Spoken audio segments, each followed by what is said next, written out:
Hello friends, ഞാൻ doctor Rajesh Kumar. ശരീരത്തിൻ്റെ സ്വകാര്യ ഭാഗത്ത്, അതായത് സെക്ഷൽ ഏരിയയിലെ രോമങ്ങൾ ഷേവിംഗ് ബ്ലേഡ് ഉപയോഗിച്ച് നീക്കം ചെയ്യാൻ പാടില്ല എന്ന് പറയുമ്പോൾ പലരും ഒരുപക്ഷെ നെറ്റി ചുളിക്കുന്നുണ്ടായിരിക്കാം. ആ ഭാഗത്തെ രോമങ്ങൾ നീക്കം ചെയ്യുന്നത് ശുചിത്വത്തിൻ്റെ ഭാഗമല്ലേ, ഈ ഭാഗത്തെ രോമങ്ങൾ നീക്കം ചെയ്യണമെന്ന് ഡോക്ടർ തന്നെ മുൻപ് പറഞ്ഞിട്ടില്ലേ എന്നെല്ലാം നിങ്ങൾ ചോദിക്കുന്നുമുണ്ടായിരിക്കാം. എന്നാൽ ഈ ഭാഗത്തെ രോമങ്ങൾ എന്തിനു വേണ്ടിയിട്ടാണ് ഉണ്ടായിരിക്കുന്നത് എന്നും ഈ ഭാഗത്തെ രോമങ്ങൾ നീക്കം ചെയ്യുന്നത് എങ്ങനെയാകണം എന്നുള്ളതും ഞാൻ വിശദീകരിക്കാം. ഇത് ടീനേജ് മുതൽ തന്നെ മുകളിലേക്ക് പ്രായമുള്ള എല്ലാവരും അറിഞ്ഞിരിക്കണം. ശരീരത്തിൻ്റെ സ്വകാര്യ ഭാഗങ്ങളെന്ന് പറയുമ്പോൾ ഒന്ന് നമ്മുടെ കക്ഷത്തിൻ്റെ, നമ്മുടെ കൈയുടെ മടക്കുകൾ, തുടയിടുക്ക്, അതായത് ലൈംഗിക അവയവത്തിന് ചുറ്റുമുള്ള ഭാഗത്തും ഉണ്ടാകുന്ന രോമ വളർച്ച. സാധാരണ ഒരു ടീനേജ് 12-13 വയസ്സ് തുടങ്ങിയ ഒരു സ്ത്രീക്കും പുരുഷനും ജീവിതകാലം ഉണ്ടാകുന്നതാണ്. സാധാരണ സ്വകാര്യ ഭാഗത്തുള്ള രോമ വളർച്ച ഏറെക്കുറെ ഒരുപോലെയാണ് എങ്കിലും സ്ത്രീകളിൽ പോളിസിസ്റ്റിക് രോഗം, നിങ്ങൾക്കറിയാം, ഓവറിയെ ബാധിക്കുന്ന ഒരു ഹോർമോണൽ പ്രോബ്ലമാണ് PCOD എന്ന് വിളിക്കുന്ന. ഇത്തരത്തിൽ പോളിസിസ്റ്റിക് കണ്ടീഷൻസ് ഉള്ളവർക്ക് രോമ വളർച്ച അല്പം കൂടുതലായിട്ട് വരുന്നത് കണ്ടിട്ടുണ്ട്.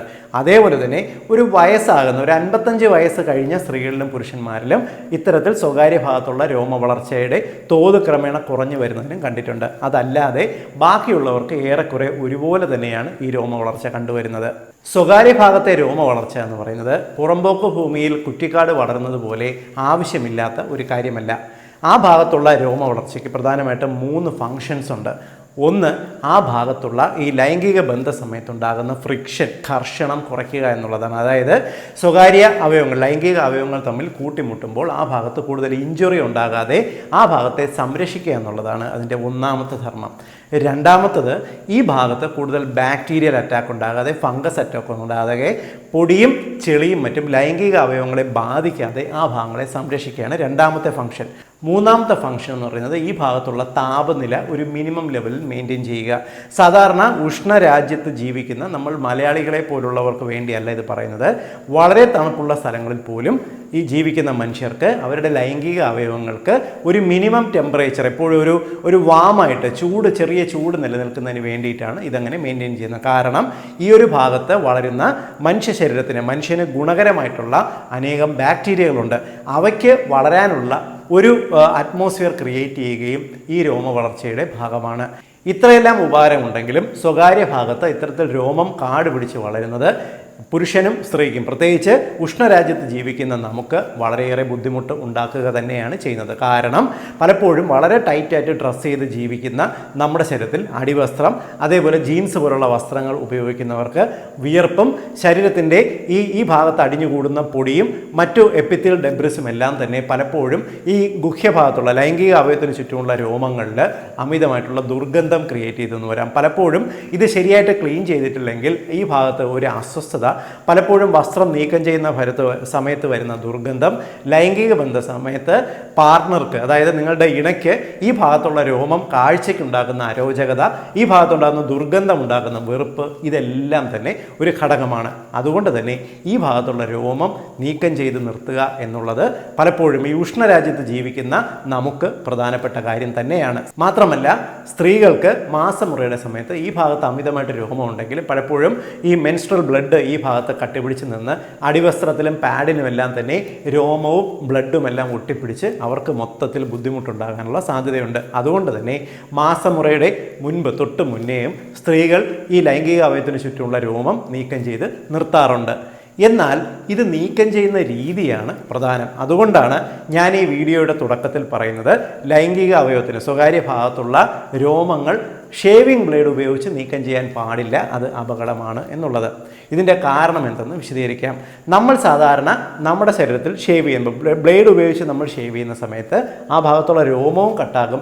ഈ ഭാഗത്തുള്ള സൂപ്പർഫിഷ്യലായിട്ടുള്ള സ്കിന്ന് വളരെ ചെറുതായിട്ട്, അതായത് ഇവിടെ പറ്റിപ്പിടിച്ചിരിക്കുന്ന ഇളകിയിട്ടുള്ള സ്കിന്നും അതോടൊപ്പം നീക്കം ചെയ്യപ്പെടാറുണ്ട്. പലപ്പോഴും നമുക്ക് കണ്ണിൽ കാണാൻ പറ്റുന്നതിനെക്കാട്ടിയും വളരെ ചെറിയ അളവിൽ ആ ഭാഗത്ത് വളരെ ചെറുതായിട്ടുള്ള മുറിവുകൾ സ്കിന്നിന് ഉണ്ടാകാറുണ്ട്. സ്വകാര്യ ഭാഗത്ത്, പ്രത്യേകിച്ച് ലൈംഗിക അവയവത്തിന് ചുറ്റും എല്ലാം തന്നെ സ്ത്രീകൾക്കാണെങ്കിലും പുരുഷന്മാർക്കാണെങ്കിലും താരതമ്യേന ലോലമായിട്ടുള്ള നൈസായിട്ടുള്ള സ്കിന്നാണുള്ളത്. ഇത്തരത്തിൽ വളരെ നേർത്ത ചർമ്മത്തിൽ നിങ്ങൾ ബ്ലേഡ് ഉപയോഗിച്ച് ഷേവ് ചെയ്യുന്ന സമയത്ത് സാധാരണ മുഖത്ത് ഷേവ് ചെയ്യുന്ന പോലെ അല്ല, വളരെ പെട്ടെന്ന് തന്നെ മുറിവുകൾ ഉണ്ടാകാനുള്ള സാധ്യതയുണ്ട്. മാത്രമല്ല, നിങ്ങൾ മുഖത്ത് ഷേവ് ചെയ്യുമ്പോൾ ഈ ഭാഗത്തേക്ക് വീണ്ടും വെളിച്ചവും അതേപോലെ തന്നെ വായു സഞ്ചാരവും ഏൽക്കുന്നുണ്ട്. എന്നാൽ സ്വകാര്യ ഭാഗം വായു സഞ്ചാരം ഏൽക്കാത്ത വെളിച്ചം വീഴാത്ത ഒരു ഭാഗമാണ്. ഈ ഭാഗത്ത് നിങ്ങൾ ഷേവ് ചെയ്യുമ്പോൾ ഉണ്ടാകുന്ന വളരെ ചെറിയ മുറിവുകളിൽ ഈ അടഞ്ഞു മൂടി കിടക്കുന്ന ഒരു അന്തരീക്ഷത്തിൽ ബാക്ടീരിയ വല്ലാണ്ട് പെറ്റുപെരുകുന്നു. വിയർപ്പിലും ഈ ബാക്ടീരിയകളും അതേപോലെ തന്നെ ഫംഗസുകളും മറ്റു പലയിനം ഓർഗാനിസംസും വളരുന്നത് ആ ഭാഗത്ത് പെട്ടെന്ന് തന്നെ ഇൻഫെക്ഷൻ ഉണ്ടാകാൻ കാരണമാകുന്നു. കോമൺ ആയിട്ട് സ്ത്രീകളിലും പുരുഷന്മാരിലും ഉണ്ടാകുന്ന പ്രോബ്ലമാണ് ഷേവ് ചെയ്ത് കഴിഞ്ഞിട്ട് ആ ഭാഗത്തുണ്ടാകുന്ന ചെറിയ മുറിവുകളിൽ ബാക്ടീരിയൽ ഇൻഫെക്ഷൻ തുടർച്ചയായിട്ട് വരുന്നത്. സ്ത്രീകൾക്ക് ഈ ഭാഗത്ത് വരുന്ന ബർത്തോളിൻ സിസ്റ്റിന് പോലുള്ള വേദനാജനകമായ കണ്ടീഷൻസ് പലപ്പോഴും അവർക്ക് ഈ ഹെയർ ഫോളിക്കിളിൻ്റെ അവിടെ വരുന്ന ബോയിൽസ്, അതായത് ചെറിയ കുരുക്കൾ പോലുള്ള അന്തരീക്ഷം, ചിലർക്ക് ഈ ഭാഗത്ത് വേദനാജനകമായിട്ട് മൾട്ടിപ്പിൾ കുരുക്കൾ ഒരുമിച്ച് പഴുപ്പ് നിറഞ്ഞിട്ട് ഒടുവിൽ കീറിക്കളയേണ്ട ഒരു സാഹചര്യം വരെ ഉണ്ടായിരുന്നവരാ. സ്റ്റഫൈലോകോക്കസ് ബാക്ടീരിയ വളരെ കോമൺ ആയിട്ട് ഈ ഭാഗത്ത് ഇൻഫെക്ഷൻസ് ക്രിയേറ്റ് ചെയ്യാറുണ്ട്. ഇത് ബാക്ടീരിയകൾ മാത്രമല്ല കേട്ടോ ഈ ഏരിയയിൽ പ്രശ്നം ഉണ്ടാക്കുന്നത്. ഫംഗസ് പോലുള്ള പ്രശ്നങ്ങൾ, ടീനിയ പോലുള്ള ഫംഗസ് ഇൻഫെക്ഷൻസ്, പുഴുക്കടി എന്ന് നമ്മൾ വിളിക്കത്തില്ലേ, ഇതെല്ലാം തന്നെ ഈ ഭാഗത്ത് ഷേവ് ചെയ്ത് കഴിഞ്ഞാൽ വളരെ പെട്ടെന്ന് കൂടാൻ കാരണമാകാറുണ്ട്. ഇടവിട്ട് തുടയിടുക്കിൽ ചൊറിച്ചിൽ വരുന്ന ഫംഗസിൻ്റെ ടെൻഡൻസി ഉള്ളവർ ഈ ഭാഗം ക്ലീൻ ചെയ്യാൻ വേണ്ടി പലപ്പോഴും ബ്ലേഡ് ഉപയോഗിച്ച് ഷേവ് ചെയ്യുന്ന സമയത്ത് അതിൻ്റെ തൊട്ട് പുറകെ ഇവർക്ക് ചൊറിച്ചിൽ വല്ലാണ്ട് കൂടുന്നത് ഒരുപക്ഷെ ഇത്തരത്തിൽ ചൊറിച്ചിൽ ടെൻഡൻസിയുള്ള ഫംഗസ് ടെൻഡൻസിയുള്ള ആരോട് വേണമെങ്കിലും ചോദിച്ചാൽ മനസ്സിലാകും.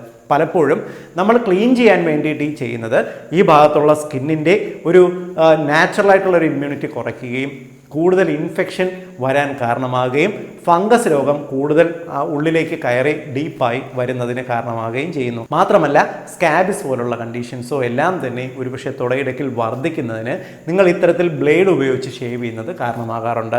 മാത്രമല്ല പലപ്പോഴും നിങ്ങളുടെ ലൈംഗിക പങ്കാളിക്ക് ഏതെങ്കിലും തരത്തിലുള്ള ഫംഗസ് രോഗമുണ്ടെങ്കിൽ, പൂപ്പൽ രോഗമുണ്ടെങ്കിൽ, നിങ്ങൾക്ക് ഈ രോഗം വളരെ പെട്ടെന്ന്, ഈ സ്കിൻ ഷേവ്ഡ് ആണെന്നുണ്ടെങ്കിൽ നിങ്ങൾക്ക് വളരെ പെട്ടെന്ന് ഇത് പിടിപെടുന്നതിനും അതൊരു കാരണമാകും. കാരണം വളരെ പെട്ടെന്ന് തന്നെ പാർട്ട്ണറിൽ നിന്ന് നിങ്ങളുടെ സ്കിന്നിലേക്ക് ഈ റബ്ബിങ്ങിലൂടെ, ഈ കർഷണത്തിലൂടെ ഈ രോഗം പെട്ടെന്ന് പിടിപെടാനുള്ള സാധ്യതയുണ്ട്. പലരും ഇന്നത്തെ കാലത്ത് ഷേവിങ്ങിന് പകരം, ബ്ലേഡ് ഉപയോഗിക്കുന്നതിന് പകരമായിട്ട് ഹെയർ റിമൂവിങ് ക്രീംസോ ജെല്ലുകളോ ഉപയോഗിക്കാറുണ്ട്. സ്ത്രീകളാണ് ഈ ഒരു രീതി കൂടുതലായിട്ട് പിന്തുടരുന്നത്. എന്നാൽ മനസ്സിലാക്കിയിരിക്കുക, ഇത്തരത്തിൽ സ്വകാര്യ ഭാഗത്തെ രോമങ്ങൾ നീക്കം ചെയ്യുന്നതിന് രാസവസ്തുക്കൾ അടങ്ങിയിട്ടുള്ള ഹെയർ റിമൂവിങ് ക്രീംസുകളോ ജെല്ലുകളോ ഉപയോഗിച്ചാൽ അത് ഒരുപക്ഷെ വെളുക്കാൻ തേച്ച് പാണ്ടാകുന്ന അവസ്ഥയായിരിക്കും. അതായത് കൂടുതൽ അലർജി പോലുള്ള പ്രോബ്ലംസ് ക്രിയേറ്റ് ചെയ്യാൻ സാധ്യതയുണ്ട്. ഈ ഒരു ഭാഗത്ത് വിട്ടുമാറാതെ ചൊറിച്ചിൽ, സ്കിന്ന് സെൻസിറ്റീവ് ആകുക, അർട്ടിക്കേറിയ പോലെ ചൊറിഞ്ഞ് തടിക്കുന്ന ഒരു ടെൻഡൻസി വന്ന് അവസാനം ഡോക്ടറെ കണ്ടാലും പൂർണ്ണമായിട്ട് മാറാത്ത ഒരവസ്ഥയിലേക്ക് ഇത് എത്താറുണ്ട്. അതുകൊണ്ട് സ്വകാര്യ ഭാഗത്തെ രോമങ്ങൾ നീക്കം ചെയ്ത് നിർത്തുന്നതിന് ഏറ്റവും ബേസിക്കായിട്ട് ശ്രദ്ധിക്കേണ്ട കാര്യം വിശദീകരിക്കാം. ഈ ഭാഗം നിങ്ങൾ ക്ലീൻ ചെയ്തതിന് ഏറ്റവും നല്ലത് സിസേഴ്സ് ഉപയോഗിക്കുക. അതായത് കത്രിക ഉപയോഗിച്ച് രോമങ്ങൾ ശ്രദ്ധയായിട്ട് വെട്ടി നിർത്തുന്നതായിരിക്കും നല്ലത്. അല്ലെങ്കിൽ നിങ്ങൾക്ക് ഒരു ട്രിമ്മർ ഉപയോഗിച്ച്, ഇന്ന് വളരെ കോമൺ ആയിട്ട് നമുക്കൊരു 500 രൂപ മുതൽ മുകളിലേക്ക് നല്ല ട്രിമ്മേഴ്സ്, ഹെയർ നീക്കം ചെയ്യാനുള്ള ട്രിമ്മേഴ്സ് ലഭ്യമാണ്. നിങ്ങൾക്ക് ഇവ ഉപയോഗിച്ച് രോമം നീക്കം ചെയ്യാവുന്നതാണ്. ഇത് ഉപയോഗിക്കുമ്പോൾ ശ്രദ്ധിക്കേണ്ട കാര്യം, രോമം പൂർണ്ണമായിട്ടും നിങ്ങൾ സ്കിന്നിനോട് ചേർത്ത് നീക്കം ചെയ്തതിനേക്കാൾ പകരം അവിടെ എപ്പോഴും ഒരു 1 സെൻറ്റിമീറ്റർ നീളത്തിൽ രോമം അവശേഷിപ്പിച്ച് മുന്നോട്ട് പോകുന്നതാണ് നല്ലത്. ഇങ്ങനെ ചെയ്യുന്നത് കൊണ്ട് ഈ ഭാഗത്ത് രോമങ്ങൾ നിലനിർത്തുന്നതിൻ്റെ ആയിട്ടുള്ള ഗുണങ്ങൾ നിങ്ങൾക്ക് ലഭിക്കും. കാരണം പലപ്പോഴും ലൈംഗിക ബന്ധ സമയത്ത് നിങ്ങളുടെ പാർട്ട്ണറിൻ്റെ സ്കിന്ന് ഈ ഭാഗത്ത് കൂട്ടി ഉരസാതെ സ്കിന്നിന് പ്രൊട്ടക്റ്റീവായിട്ട് ഈ ഒരു 1 സെൻറ്റിമീറ്റർ നീളത്തിലുള്ള രോമങ്ങൾ നിലനിൽക്കുന്നത് സഹായിക്കും. മാത്രമല്ല ഈ ഭാഗത്ത് നമ്മൾ ഇത്തരത്തിൽ ട്രിമ്മർ ഉപയോഗിക്കുന്നത് കൊണ്ട് ബാക്ടീരിയൽ ഇൻഫെക്ഷൻസ്, മുറിവ് വരത്തില്ല, ബാക്ടീരിയൽ ഇൻഫെക്ഷൻ വരാനുള്ള സാധ്യതയും കുറയും. ഫംഗസ് രോഗം പോലുള്ളവ കൂടാനുള്ള സാധ്യത നമുക്ക് ഒഴിവാക്കാൻ സാധിക്കും. ഇത്തരത്തിൽ രോമം നമ്മൾ കട്ട് ചെയ്ത് നിർത്തുന്നത് കൊണ്ട് ഈ ഭാഗത്ത് കൂടുതലായിട്ടുണ്ടാകുന്ന ദുർഗന്ധമോ അല്ലെങ്കിൽ ഇറിറ്റേഷനോ മാറുന്നതിന് സഹായിക്കും. ലൈംഗിക ബന്ധ സമയത്ത് ഒരുപക്ഷെ പങ്കാളിക്ക് കാഴ്ചയ്ക്ക് വലിയ ഇറിറ്റേഷനോ അരോചകമോ തോന്നത്തുമില്ല. ഈ ഒരു രീതി ശ്രദ്ധിച്ചു കഴിഞ്ഞാൽ നമുക്ക് സ്വകാര്യ ഭാഗങ്ങളിലുള്ള ആരോഗ്യം നിങ്ങൾക്ക് വൃത്തിയായിട്ട് സൂക്ഷിച്ചു നിർത്താൻ സാധിക്കും.